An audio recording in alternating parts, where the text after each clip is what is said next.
loin des schémas familiaux traditionnels, le mouvement des Junks, pour Green Inclination, No Kids, soit engagement vert, pas d'enfants, délivre un message on ne peut plus clair: si tu aimes tes enfants, ne les mets pas au monde, si est une poubelle.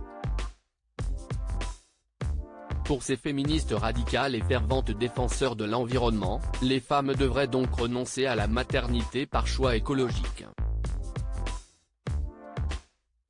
Même si elles sont minoritaires, leur message fait pourtant son chemin.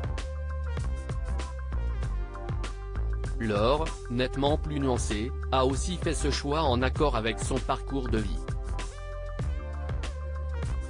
Lorsqu'on se penche sur le problème de l'espèce humaine et sur les courbes d'évolution de la population, on comprend vite que le système actuel ne peut pas fonctionner à l'infini.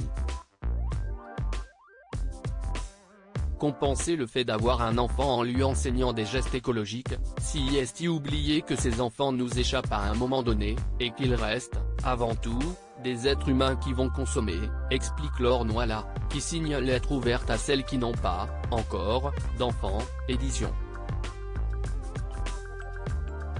Ne pas faire d'enfants, ce serait 58 tonnes de CO2 évitées. Une étude parue dans la revue scientifique Environmental Research Letters, en 2017, révèle, en effet, que faire un enfant de moins serait beaucoup plus efficace pour économiser du CO2 que renoncer à posséder une voiture. Un constat qui a heurté, mais que Laure explique très simplement. Évidemment, si est choquant de réduire la naissance d'un enfant à son bilan carbone, et on passe pour des comptables sans cœur. Mais il faut bien chiffrer tout cela pour trouver un équilibre. Ne pas faire d'enfant, ce serait 58 tonnes de CO2 évitées. Mais pas uniquement, parce que cet enfant voudra un enfant, lequel aura aussi un enfant, etc. Qui, dans le monde occidental, voudra sa maison, sa voiture, son steak et ses vacances. Des arguments qui, au fil du temps, ont fait réfléchir Laure sur le sens de procréer. À 30 ans, j'étais assez vindicative et virulente. Puis, à 35 ans, je suis tombée enceinte. Nous avions prévu de garder et d'élever cet enfant avec mon compagnon, mais je l'ai perdu à 3 mois et demi de grossesse. A posteriori, j'ai la conviction d'avoir transformé ce malheur en quelque chose de positif et intéressant. Car ne pas faire d'enfant, si est aussi avoir une forme d'empathie avec l'ensemble du vivant.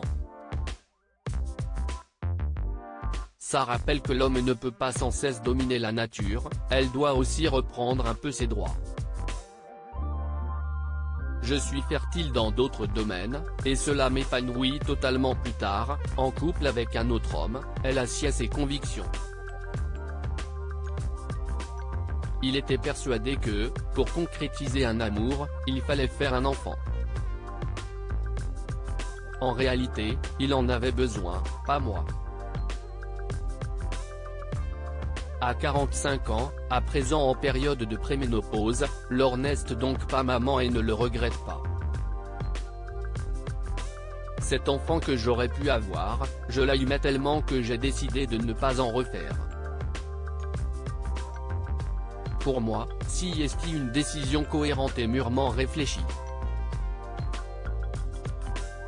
Même si elle est difficilement concevable pour beaucoup de gens, une vie sans enfant est possible, elle peut même être heureuse et, parfois, préférable. J'ai 2 filleules que j'adore et la fille de ma meilleure amie, auprès desquelles j'ai un rôle et ça me suffit largement. Je suis fertile dans d'autres domaines, cela me rend heureuse et cela m'épanouit totalement. Je suis une femme pleine et entière, sans avoir donné la vie.